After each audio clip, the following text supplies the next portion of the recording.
예, 반갑습니다. 오늘이 7월 19일이죠. 예. 날씨가 많이 덥습니다. 또 전국적으로 비가 내려가지고 서울 저쪽 영남 지역 또 광주 나주까지도 시간당 70mm 이상 비가 내리는 엄청난 비가 오고, 한 계절에 내릴 비의 3분의 1이 이번 제헌절 연휴 기간에 쏟아졌다고 합니다. 2분의 1? 예. 엄청난 양이 한꺼번에 쏟아지게 돼가지고 산사태가 일어나고 홍수가 일어나고 막 집이 침수가 되고 이런 일들은 자연재해라고 하지만 결국 사람들이 문명을 발달시킴으로 말미암아 많은 공해를 유발하고 그 공해를 유발한 것으로 말미암아 자연이 파괴된 결과이기 때문에 결국 사람이 자초하는 일이다, 이렇게 생각해 볼 수 있겠습니다.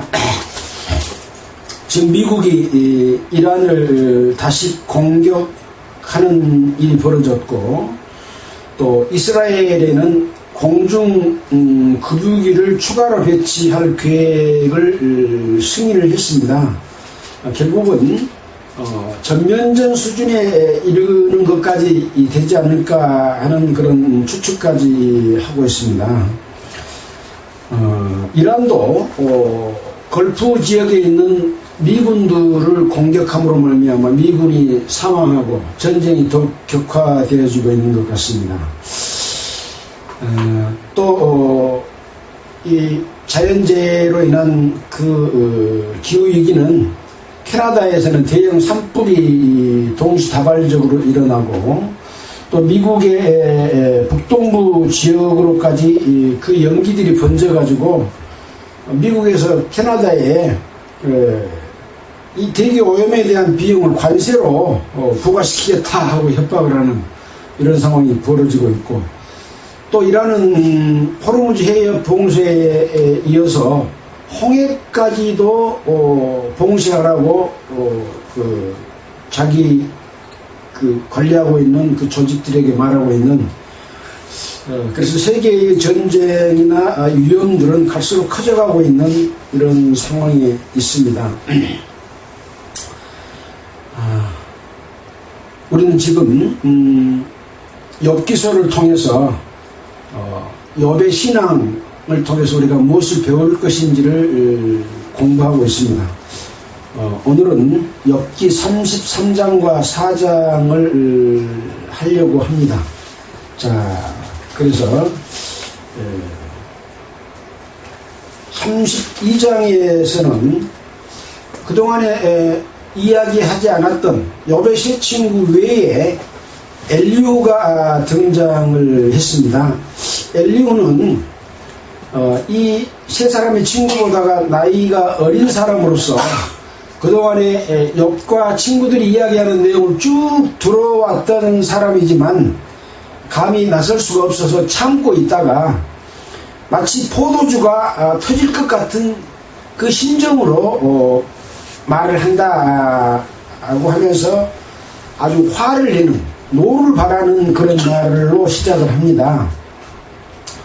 엽에게는 하나님보다 자기가 의롭다 한다 라고 말하고 있고, 또 세 친구들에게는 능히 제대로 답변도 못하면서 엽을 정죄한다, 엽을 죄 때문에 그렇다 하고 이야기하는 부분에 대해서 지적을 하는 그런 말을 했습니다. 나이가 많다고 지혜롭고 공의를 깨닫는 것이 아니다 라고 하면서 자기가 이 세 친구들과 엽에게 지금 말을 하고 있는 거죠. 자, 그러면 오늘 또 33장을 통해서는 계속해서 엘리후의 말을 오늘 33장부터네요. 33장 4장인데 살펴보도록 하겠습니다. 33장 1절입니다. 그런즉 엽이여 내 말을 들으며 나의 모든 말에 귀를 기울이기를 원하노라. 내가 입을 여니 내 혀가 입에서 동하는구나. 내 말이 내 마음의 정직함을 나타내고 내 입술이 아는 바를 진실이 말하리라. 그러니까 지금 이 엘리후는 자기가 입을 여니까 어떤 감동을 통해서 자기가 깨닫는 것을 말을 한다라고 지금 말하고 있는 거죠. 4절에 보면 하나님의 신이 나를 지으셨고 전능자의 기운이 나를 살리시느니라. 자기는 하나님에 의해서 지음을 받았고 전능자의 기운이 나를 살리고 있어서 하나님이 지금 내 입을 동하기 위해서, 혀를 동하기 위해서 말을 하게 한다라고 하는 그런 이미지를 주고 있습니다. 네가 할 수 있거든. 일어서서 내게 대답하고 내 앞에 진술하라. 나와 네가 하나님 앞에서 일반이니 나도 흙으로 지으심을 입었은즉 내 위엄으로는 너를 두렵게 하지 못하고 내 권세로는 너를 누르지 못하느니라. 엘리후도 역시 똑같은 욥과 같은 사람입니다. 하나님의 흙으로 지으심을 받은 사람이기 때문에 내가 어떤 말을 하더라도 내 말의 위엄으로는 너를 두렵게 할 수 있는 똑같은 입장이다 라고 말을 합니다. 그 이면에는 뭐가 있을까요? 하나님의 기운과 일깨워 주심으로 말하고 있다라고 하는 그 말이 이면에는 포함되어 있다고 볼 수 있겠죠. 너가 진실로 나의 듣는데 말하였고 나는 네 말소리를 들었느니라. 이르기를 나는 깨끗하여 죄가 없고 허물이 없으며 불의도 없거늘 하나님이 나를 칠 틈을 찾으시며 나를 대적으로 여기사 내 발을 착고에 채우시고 나의 모든 길을 감찰하신다 하였느니라. 욥이 그동안에 말했던 내용들을 엘리후가 듣고 욥이 뭘 잘못했는지를 지금 지적하고 있는 거죠. 나는 깨끗하여 죄가 없다 라고 지금 욥은 말했다는 거죠. 또 허물이 없으며 불의도 의롭지 못한 것도 없거늘 하나님이 나를 칠 틈을 찾아서 나를 대적으로 여기고 내 발에 착고를 채워 쇠사슬로 발을 이렇게 매는 것 같은 착고를 채우시고 나의 모든 길을 감시하신다 하였느니라. 이렇게 말했다는 것을 지금 엘리후가 지적을 하는 거죠. 내가 너에게 대답하리라. 이 말에 네가 의롭지 못하니 하나님은 사람보다 크심이니라. 네가 이렇게 말하는 것이 의롭지 못하다. 의롭지 못한 이유가 뭐냐? 하나님은 사람보다 크심이라 라고 말하고 있는 거죠. 하나님은 사람보다 큰데 네가 하나님과 변백하리라고 하면서 내는 죄가 없고 허물이 없고 불의도 없고는 하나님이 나를 쳤다. 그리고 나를 대적으로 여기고 내 발에 착고를 채우고 나의 모든 것을 감시한다고 말하는데 그것이 네가 잘못하고 의롭지 못한 일이다. 하나님은 사람보다 크기 때문이다. 결국은 뭔가요? 우주 만물을 다스리는 하나님의 크심을 이야기하고 있고 하나님의 권능과 위엄, 권세를 지금 이야기하고 있는 거죠. 아주 객관적으로 보더라도 이것은 힘의 논리라고 볼 수 있습니다. 그렇죠. 하나님이 우리보다 힘이 없으면 우리가 하나님을 두려워할 필요가 있나요? 하나님을 공경할 필요가 있나요? 그렇지 않죠. 하나님은 우주 만물을 창조하시고 사람에게 생명을 주시고 또 진리의 말씀을 주셔서 하나님과 함께 하려고 하는 그런 위치에 계시는 분인데 네가 네 스스로 네 자신을 의롭다 하고 하나님과 변백하려고 하려냐?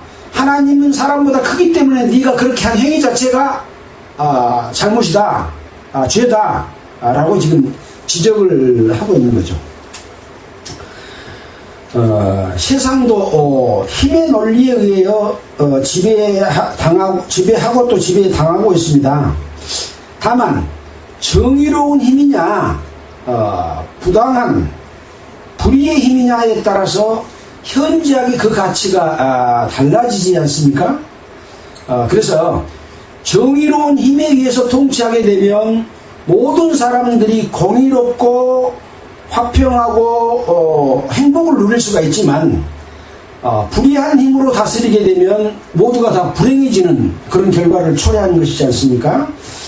그런 의미에서 하나님의 정의와 권리의 힘이 강하시니 하나님의 굴복당하면 오히려 영원한 영광으로 사람에게 주어줄 수 있는 것이다 라고 하는 것을 생각해 볼 수 있는 것이죠. 자, 이렇게 말하면서 13절에 하나님은 모든 행하시는 것을 스스로 진술치 아니하시나니 네가 하나님과 변쟁하면 어찌미뇨. 하나님이 행하시는 모든 것은 정의롭고 질서에 부합하고 하나님이 정하신 것은 곧 그것이 올바름인데 자기가 한 그 행위에 대해서 누구가 따지면 따지고 그것이 잘못이라고 말하는 데 대해서 하나님 진술할 의무가 없다는 거죠. 진술할 대상이 아닌 거죠. 근데 요번 내가 하나님한테 물어보고 하나님을 잘못 따져서 내가 죄가 없는데 왜 나에게는 고난을 주십니까 하고 밝히겠다고 하는 자체가 잘못이다, 죄다 라고 지금 지적을 하고 하나님은 그런 분이다 라고 말하고 있는 거죠. 사람은 무관히 여기서도 하나님은 한 번 말씀하시고 다시 말씀하시되 하나님 한 번 말씀했는데 사람들은 무관히 여기고 그 말에 대해서 관심이 없으면 하나님은 또다시 말씀하시되 사람이 침상에서 졸며 깊이 잠들 때나 꿈에나 밤의 이상 중에 사람의 귀를 여시고 인치듯 교훈하시나니 하나님은 사람에게 늘 말씀하시고 늘 교훈하신다. 졸 때도 또 잠들 때도 또 어떤 이상 중에서도 사람의 귀를 열고 도장 찍듯이 하나님은 사람에게 바른 길을 이야기해 주시는 그런 분이시다. 근데 왜 그렇게 사람에게 자주 말씀하시냐? 이는 사람으로 그 꾀를 버리게 하려 하심이며 사람에게 교만을 막으려 하심이라. 사람은 스스로 지혜롭고 또 스스로 자기가 능력이 있고 스스로 내가 하는 일이 옳다고 이야기하고 자기의 힘있고 능력이 있고 잘 살고 있는 것 가지고 자기의 능력을 믿고 교만하는 마음을 갖고 자기께로 자기가 다른 말로 말하면 자기 지혜로 살아가려고 한다. 근데 하나님은 늘 말씀하신 내용은 그 꾀를 버리게 하고 교만을 막으려고 말씀하신다. 그런 이야기죠. 그러니까 하나님의 말씀은 진리고 그 진리를 따라서 살게 되면 하나님께서 복을 주시고 축복을 주실 텐데 사람들은 자기 꾀와 자기 지혜와로 살아가면서 하나님 앞에서까지 교만하는 그런 것 때문에 그걸 막기 위해서 말씀하신다라고 하는 것을 하고 있습니다. 자, 그 핵심적인 내용은 18절에 이렇게 말하고 있습니다. 그는 사람의 혼으로 구덩이에 빠지지 않게 하시며 그 생명으로 칼에 멸망치 않게 하시느니라. 뭘로 구덩이에 빠진다고요? 혼으로. 사람에게는 영과 혼과 육이 있습니다. 혼은 뭘 하는 것인가요? 생각하고 판단하고 지식을 가지고 있고 느끼고 하는 이 모든 것들은 혼의 역할이죠. 그래서 그 혼으로 자기의 지혜와 자기 능력과 자기의 모든 지식으로 어디에 빠지지 않도록요? 구덩이에 빠지지 않도록 하는 것이죠. 그 구덩이는 어떤 구덩이일까요? 결국 그 구덩이라고 하는 것은 지금 사단이 욥을 시험하고 있는 것처럼 사단의 구덩이에 빠질 수 있는 거죠. 우리는 주기도문에서도 늘 마귀의 미혹에 넘어가지 않도록 우리가 매일 기도를 하고 있습니다. 시험에 들지 않게 해주시고 라고 하는 내용이잖아요. 그래서 그 구덩이라고 하는 것은 자기 지혜와 자기 혼의 능력으로 기능으로 말미암아 마귀에게 빠지게 하는 그런 것이고, 결국은 그 생명으로 칼에 멸망치 않게 한다 라고 하는 것이죠. 이 욥기서에 나와 있는 등장하시는 분은 하나님이 계시고 사탄이 있고 욥이 있고 욥의 세 친구들이 있고 또 오늘 등장하는 엘리후가 있고 또 보면 하나님의 사람들이라고 하는 1장에 보면 그런 내용들이 있지 않습니까? 잠깐 보고 갈까요? 1장 하나님의 아들들, 하나님 아들들이 이렇게 등장을 합니다. 자, 그래서 이 등장하는 그 상황에서 본다면 지금 사람을 시험하고 사람이 하나님을 공경하는 것에 대해서 하나님이 그렇게 축복하고 베풀어 주니까 공경하지, 그렇지 않으면 하나님을 욕하고 배신할 겁니다, 떠날 겁니다 라고 마귀는 닷을 놓고 사람을 미혹해서 구덩이에 빠쳐서 자기 쪽으로 돌아오게 하고 하나님과 멀어지게 하려고 하는 것이 바로 그 생명으로 칼에 멸망케 하는 일인데, 하나님은 그걸 막기 위해서 늘 말씀하고 계신다라고 하는 것을 이야기하고 있습니다. 자, 그럼에도 불구하고 혹시는 사람이 병상의 고통과 뼈가 늘 수심의 징계를 받나니 그의 마음은 식물을 싫어하고 그의 혼은 별미를 싫어하며 그의 살은 파리하여 보이지 아니하고 보이지 않던 뼈가 드러나서 그의 혼이 구덩이에 그의 생명이 멸하는 자에게 가까워지느니라. 어떤 어려움과 고통과 병마에 시달리게 되면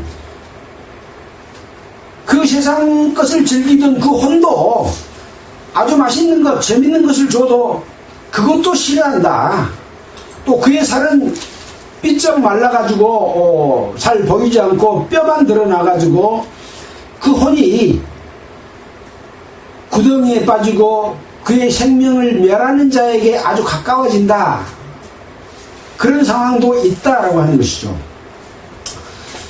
예수 그리스도의 은혜로 말미암아 구원을 받은 모든 성도가 세상에서 살아가지만 살아가는 동안 자신의 잘못이든 또 열심히 신앙생활을 하고 바르게 하였든지 간에 욥이 당하는 것처럼 마귀의 시험으로 하나님 편에서 봐서는 연단하는 과정이지만 그 시험에 넘어져서 여기에 나온 어떤 혹 사람이 당하는 그런 고통을 당할 때 이런 상황이 될 수도 있죠.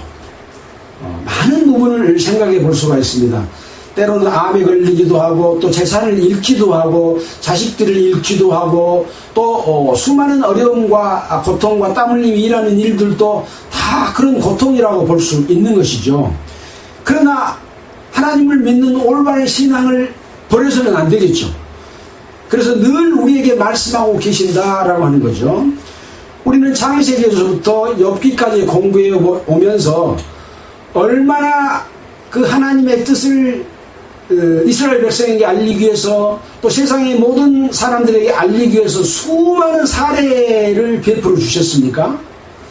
지금도 그런 사례를 베풀어 주시고, 그래서 늘 귀를 열어놓고 하나님의 말씀을 옳게 분별하고 받아들이게 되면 그런 어려운 가운데서도 연단받아서 정금같이 나올 수 있는 그런 성도가 된다라고 하는 것을 욥기를 통해서 보여주고 있다라고 생각해 볼 수가 있습니다.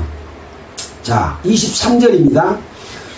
그럴 때 만일 일천천사 가운데 하나가 그 사람의 해속자로 함께 있어서 그 정당히 행할 것을 보일진데 하나님이 그 사람을 긍휼히 여기사 이르기를 그를 건져서 구덩이에 내려가지 않게 하라.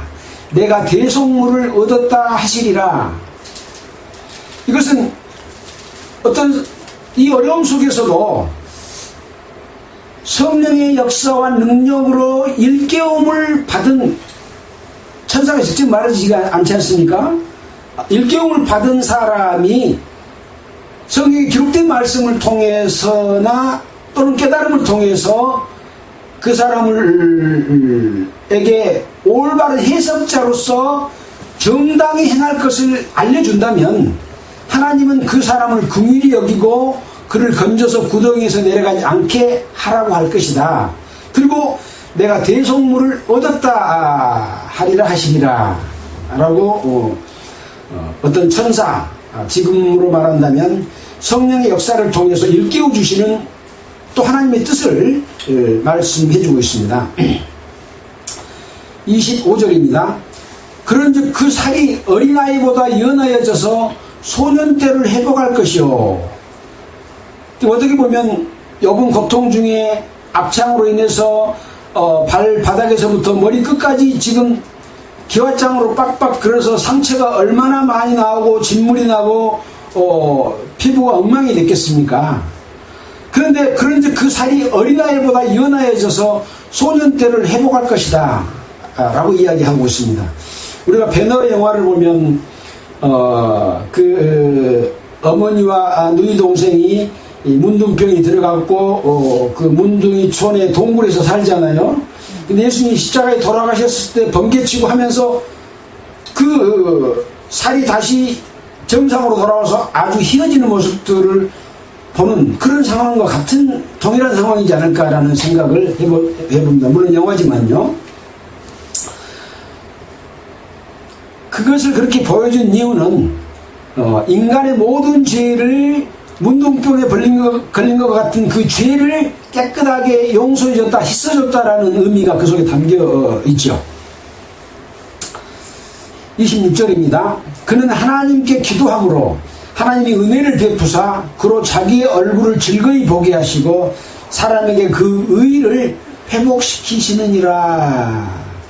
이렇게 어떤 천사를 통해서 성령을 통해서 해석자로서 정당해야 할 것을 보여주면 그 사람이 그 하나님의 뜻, 천사가 전해주는 성령이 일깨워주시는 그 말씀을 따라 삶으로 말미암아 하나님께서는 그 능력을 나타내 보이고 어린아이의 그 피부와 같이 회복되게 돼서 하나님의 은혜를 베푸사 그로 자기의 얼굴, 하나님의 얼굴을 볼 수 있도록 하시고 사람에게 그 의를 회복시키시는지라. 자기 스스로가 하나님이 내 의를 가져가 버렸다 하고 욥은 말했다고 하지 않습니까?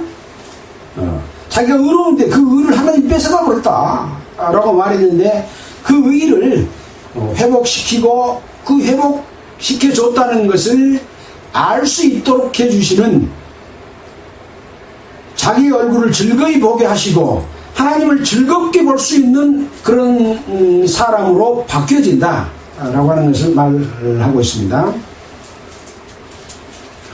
그가 사람 앞에서 노래하여 이르기를 내가 전에 범죄하여 시비를 바꿨으나, 시비는 옳고 그른 것에 대한 시비죠. 그걸 바꿨으나 나에게 무익하였었구나.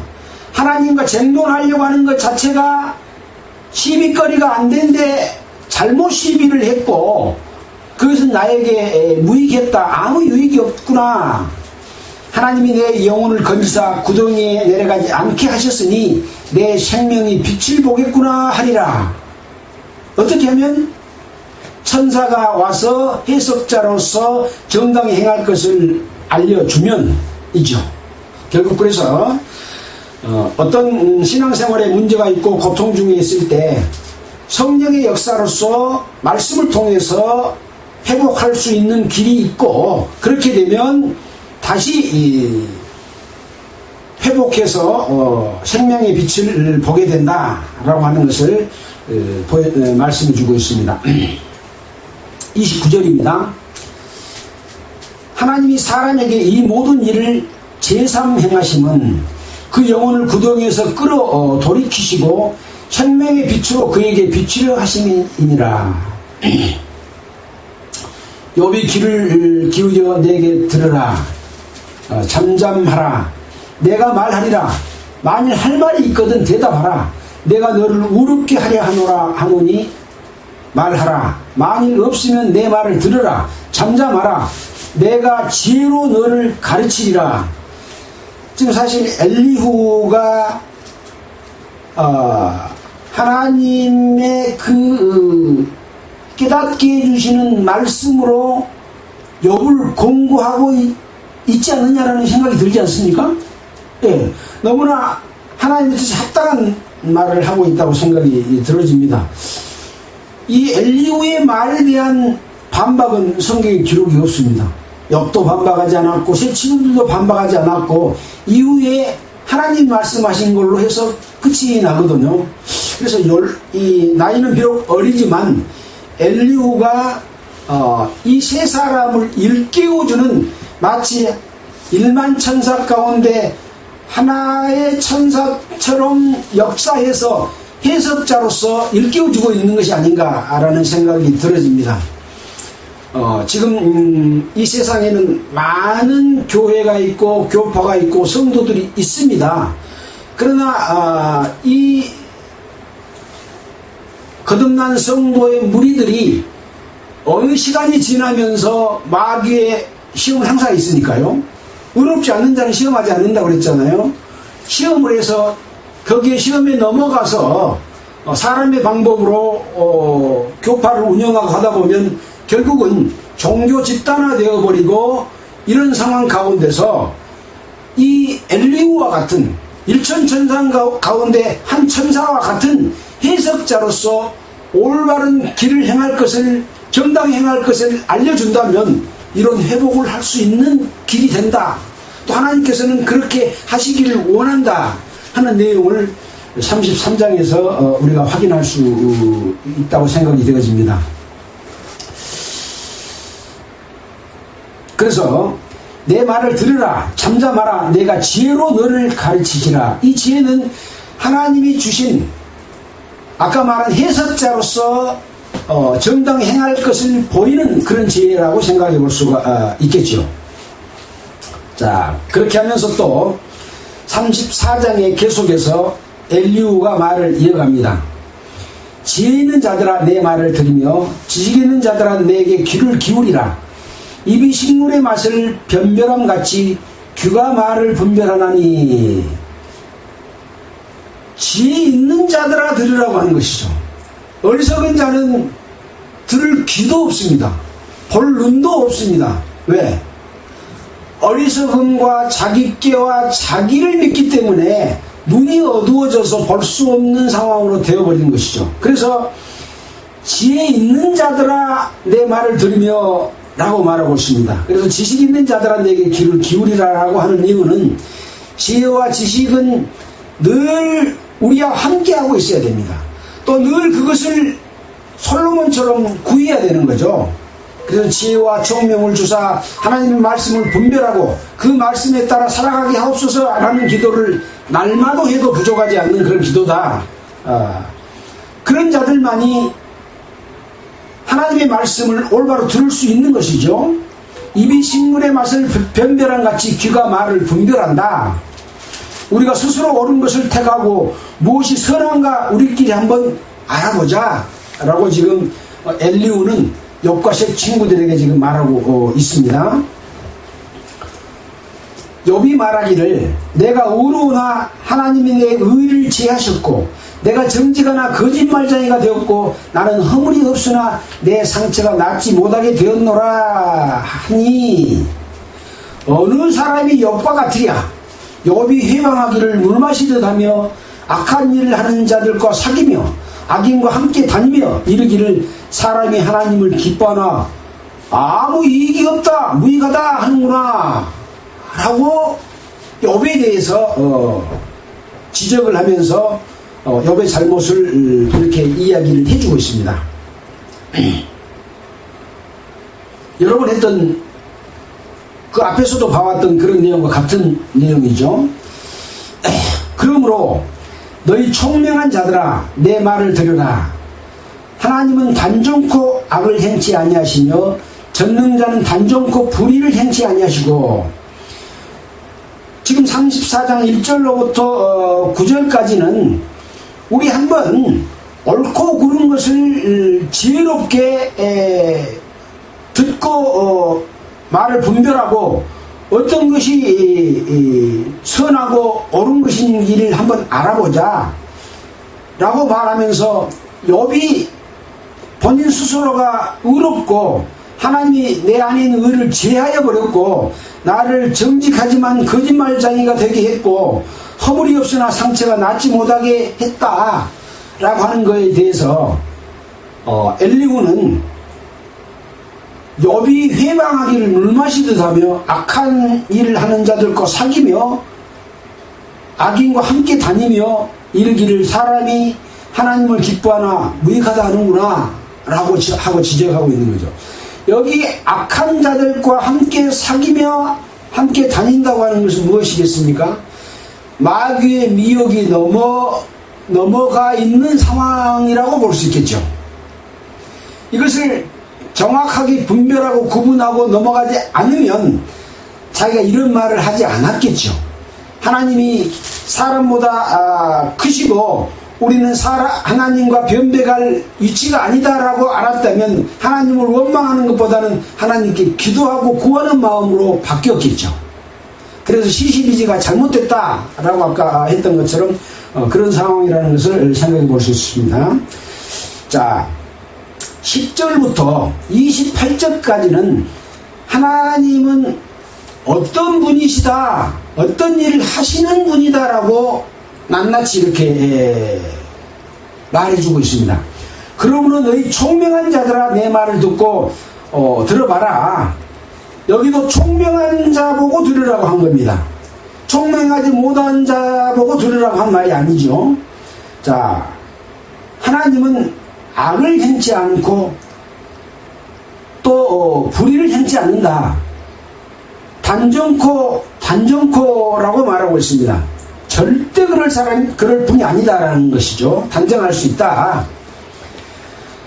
사람의 일을 따라 보응하사 각각 그 행위대로 얻게 하시나니, 사람은 하나님 앞에서 어떤 것을 생각하고 마음먹고 행하든지 간에 그 일을 따라서, 사람의 일을 따라서 각각 그 행위대로 얻게 하신다.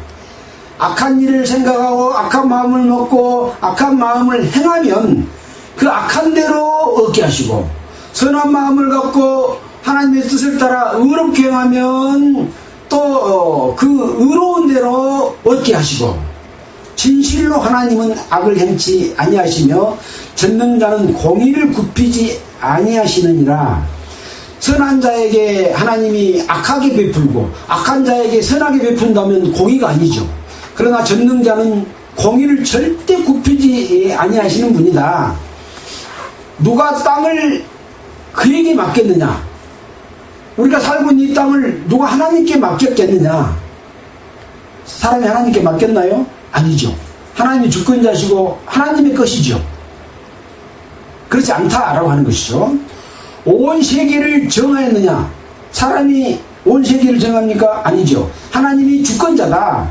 그가 만일 자기만 생각하시고 그 신과 하나님의 신과 하나님의 기운을 거두시면 모든 혈기 있는 생명체가 일체로 한 몸으로 망하고 사람도 진토, 흙으로 돌아갈 것이다.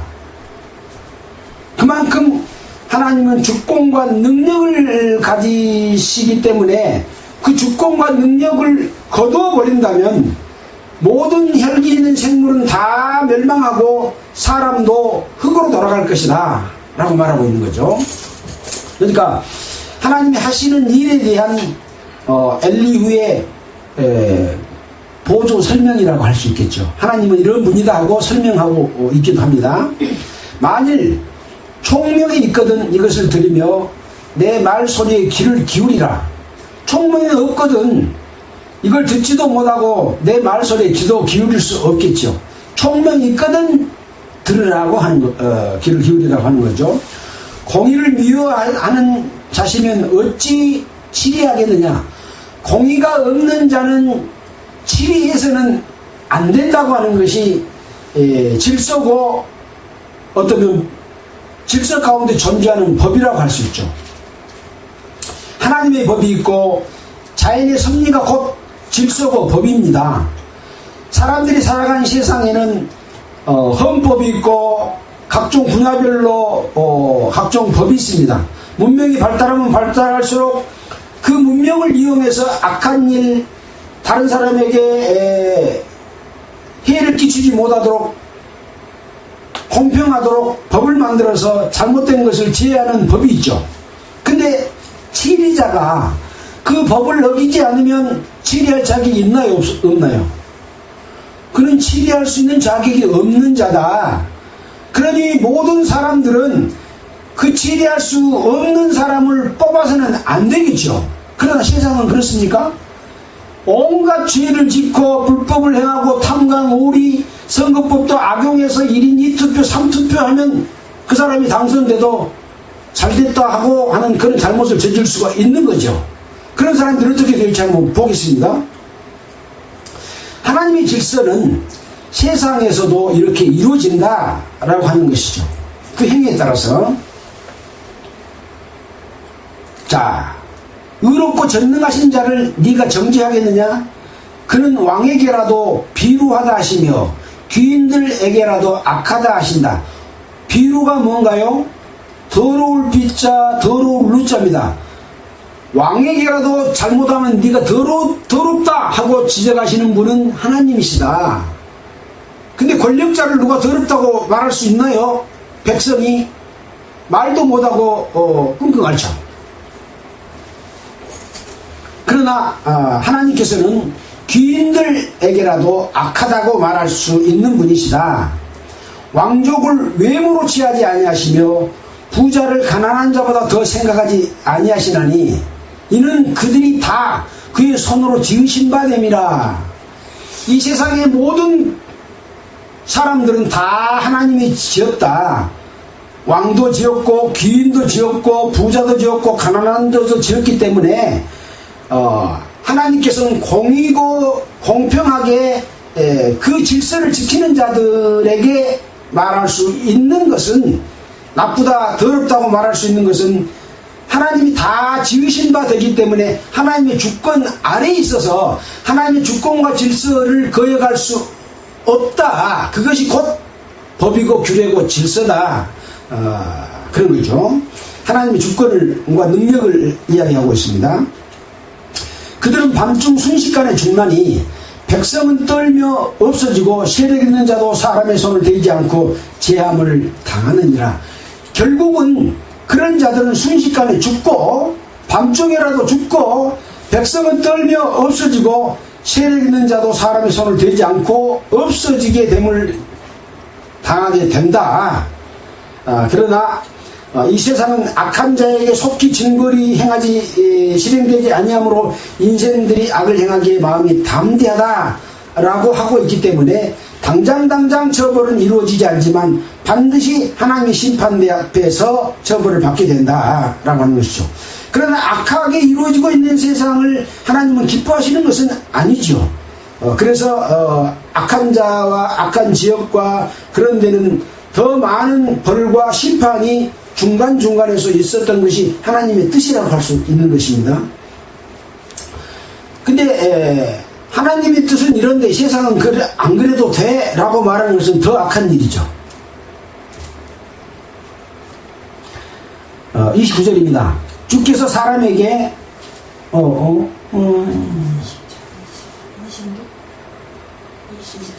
23절입니다. 아니 21절이죠. 하나님은 사람의 길을 주목하시며 사람의 모든 걸음을 감찰하시나니 악을 행한 자는 숨을 만한 흑암이나 어두운 그늘이 없느니라. 하나님은 모든 사람을 다 눈으로 본다 그 말이죠. 사람의 모든 길을 걸음을 한 걸음 한 걸음 뛸 때마다 다 감찰하기 때문에 악을 행하는 자가 숨을 캄캄한 것도 없고 어두운 그늘도 없다. 하나님은 사람을 심판하시기에 오래 생각하실 것이 없으니 세력 있는 자를 조사할 것도 없고 꺾으시고 다른 사람을 세워 그를 대신하게 하느니라. 이게 하나님의 이 땅에 행하시는 심판이기도 하다. 그래서 우리가 이스라엘 역사를 통해서 악한 왕은 죽기도 하고 다른 나라의 침략을 받아서 포로로 잡혀가기도 하고 눈도 다 뺏기고 손발도 잘라지는 그런 고통을 당하게 하는 것을 행해 주셨지 않습니까? 그런 것을 보여주셨죠. 꺾으시고 다른 사람을 세워 그를 대신하게 하시니라. 이와 같이 그들의 행위를 아시고 그들을 밤사이에 엎으신 즉 멸망하시나니 그들을 악한 자로 여겨 사람의 목전에 치심은 그들이 그를 떠나고 그 모든 길을 무관하게 여긴다. 악한 일을 행하면서도 이것은 하나님의 뜻과 아무 상관이 없다, 관련이 없다, 무관하다 라고 말한다. 이 세상에는 악한 일도 괜찮아. 수단과 방법을 가리지 않고 하는 것이 곧 권력이고 선이야, 힘의 논리야 하고 나쁜 짓을 계속한다. 그래서 하나님께서는 이렇게 그들을 꺾으시고 심판하고 다른 사람을 세워서 그들을 대신하게 한다. 그들을 악한 자로 여겨 사람의 목전에서 치심은 그들이 그를 떠나고 그 모든 길에서 무관히 여깁니다.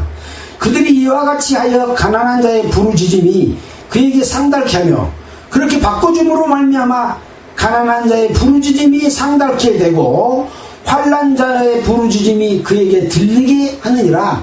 그래서 바꿔서 조금이라도 변화되게 하시는 것이다. 이것이 하나님의 뜻이다.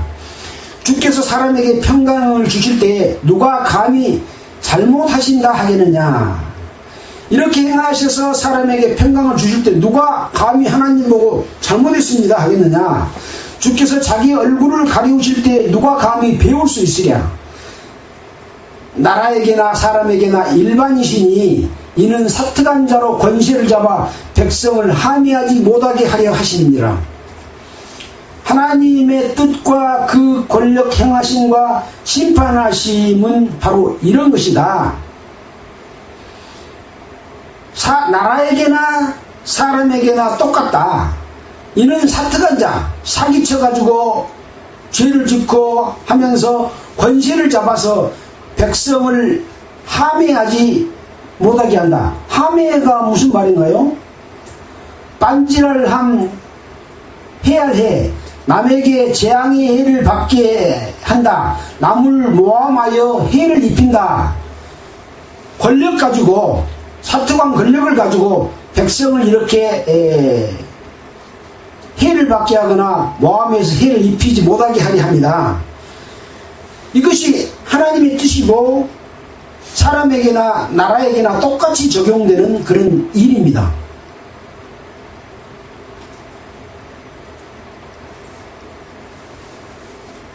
32절입니다. 누가 하나님께 아뢰기를 내가 징계를 받았사오니 다시는 범죄치 아니하겠나이다. 나의 깨닫지 못하는 것을 내게 가르치소서. 내가 악을 행하였으면 다시는 아니하겠나이다 한 자가 있느냐. 하나님이 내 뜻대로 갚으셔야 하겠다고 내가 그것을 싫어하느냐. 그러면 내가 스스로 택할 것이요 내가 할 것이 아니라 너는 아는 대로 말하라. 한번 해봐라. 총명한 자와 내 말을 듣는 모든 지혜 있는 자가 필연 내게 이르기를 욥이 무식하게 말하니 그 말이 지혜 없다 하리라. 즉 욥에게 이런 말을 하고 있는 거죠. 세상에도 하나님이 이렇게 하시는데 사람이나 나라나 다 똑같다. 욥이 무식하게 말해서 그 말이 지혜 없다 하리라. 욥이 끝까지 시험받기를 내가 원하노니 이는 그 대답이 악인과 같음이라. 네가 그렇게 대답하고 그렇게 생각하고 하나님과 계속 대적하려고 한다면 욥 너는 끝까지 시험받아서 마귀에게 고통당하기를 원한다라고 하는 그런 의미로 말을 하고 있지 않습니까? 왜 그러냐? 이는 그 대답이 악인과 똑같기 때문이다. 그가 그 죄 위에 폐역을 더하며 우리 중에서 손뼉을 치며 하나님을 거역하는 말을 많이 하는구나 라고 엘리후가 욥에게 직접 지적을 하면서 잘못을 말하고 있습니다.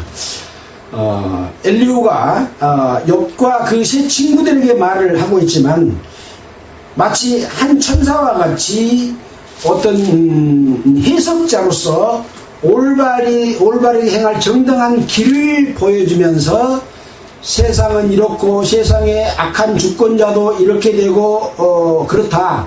사람이나 나라나 똑같다. 그러니 욥이 그동안에 네가 말했던 네 스스로 네가 의롭고 또 하나님이 내 의를 제해버렸고 하나님이 나를 시험해서 이렇게 고통에 빠치고 나를 공경에 빠뜨리는 이랬다 하고 자기 스스로가 깨끗함을 하나님과 다투겠다고 하는 자체가 아주 악한 일이고 지혜 없다고 말할 것이다 라고 하는 말을 하고 있습니다. 이런 모든 말씀들은 결국은 욥이 율법이 있기 전에 있었던 사람으로서 하나님을 어떻게 생각하고 공격하고 행해야 될 것을 우리 이방인, 율법을 주지 않은 우리 이방인들에게도 동일한 생각과 판단으로 하나님을 공경하는 올바른 길을 제시해 주고 있지 않는가라고 하는 생각이 듭니다. 어떠한 나라든 어떠한 지역이든 또는 가정이고 각 개인든 간에 이러한 하나님의 뜻을 따라서 삶으로 말미암아 하나님의 축복과 또 그 축복이 이 세상에만 있는 것이 아니라 영원한 죽음 이후에도 그 축복과 영광이 이어지는 그런 모든 사람이 되기를 바라면서 마치도록 하겠습니다. 기도드리겠습니다. 하나님 아버지, 오늘 또 욥기 33장과 34장에서 엘리후의 말을 통해서 하나님의 뜻, 또 천사의 이끌어주시는 올바른 말을 주신 것 같이 우리가 이것을 깨닫고 우리 신앙생활에 적용할 수 있는 우리가 되도록 성령으로서 늘 일깨워 주시고 함께 해 주시기를 원합니다. 함께하고 있는 모든 성도들, 그리고 인터넷을 통해서 듣는 모든 성도들에게도 동일한 은혜로 주님 그 영광에 참여될 수 있도록 함께 해주시기를 원합니다. 이 모든 말씀을 우리를 구원해 주시고 인도해 주신 예수 그리스도의 이름으로 기도드렸습니다. 찬송가는 544장 하겠습니다.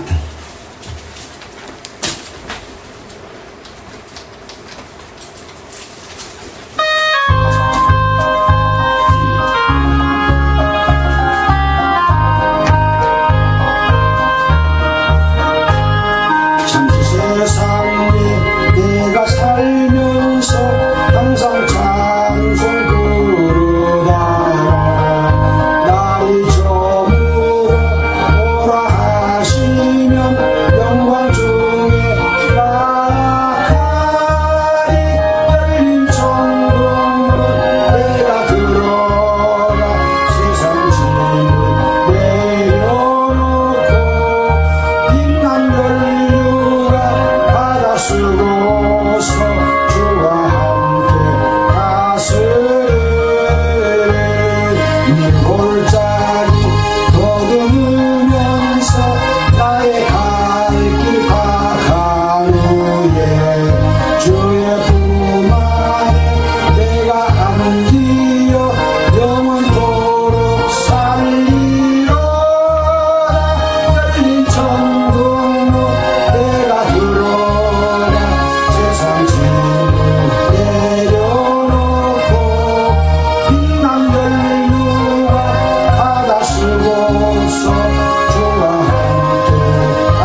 예, 마치겠습니다.